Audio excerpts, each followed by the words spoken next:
ইরানকে ঘিরে উত্তেজনার কমতি নেই সবার। পরাশক্তি যুক্তরাষ্ট্র ইরানকে মোকাবিলায় তার এক তৃতীয়াংশ নৌশক্তি মোতায়েন করেছে পারস্য উপসাগর এবং মধ্যপ্রাচ্যে। প্রায় 2 মাস ধরে আক্রমণের প্রস্তুতি নিয়েও ইরান আক্রমণের সাহস করতে পারছে না যুক্তরাষ্ট্র।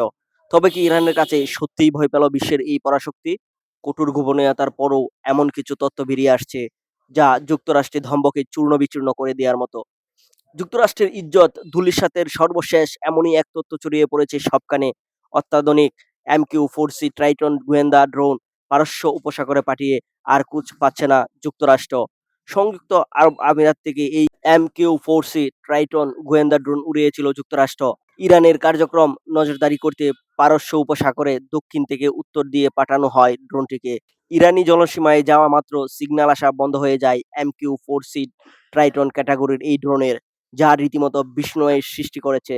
এ ঘটনাকে চেপে যেতে চাইলেও তা ফাঁস হওয়ায় অনেকটা হতকিচত যুক্তরাষ্ট্র। আর এতে আত্মবিশ্বাস বেড়েই চলেছে ইরানের। সামরিক বিশেষজ্ঞ ও ওয়েবসাইটগুলোর বরাতে জানা যায়, সম্ভবত ইরানের জ্যামিং প্রযুক্তির কবলে পড়েছিল মার্কিন নৌবাহিনীর অত্যাধুনিক MQ-4C ট্রাইটন ক্যাটাগরির গোয়েন্দা ড্রোনটি। পারস্য উপসাগর আকাশে নজরদারি চালানোর সময় এই অত্যাধুনিক ড্রোনটি রাডার থেকে বিচ্ছিন্ন হয়ে যায়। ঘটনার মুহূর্তে ড্রোনটি একটি জরুরি সংকেত ও ইমার্জেন্সি সিগন্যাল পাঠিয়েছিল। অদৃশ্য হওয়ার আগে সংযুক্ত আরব আমিরাত থেকে উড্ডয়ন করা MQ-4C ট্রাইটন ড্রোনটি ইরানের দক্ষিণ উপকূলের কাছে 32,900 ফুট উচ্চতায় অবস্থান করছিল বলে জানা যায়। এই ঘটনা যুক্তরাষ্ট্রের জন্য বড় ধরনের ধাক্কা বলে দাবি করেছে ইরান, রাশিয়া, চীনের সমর বিশেষজ্ঞরা।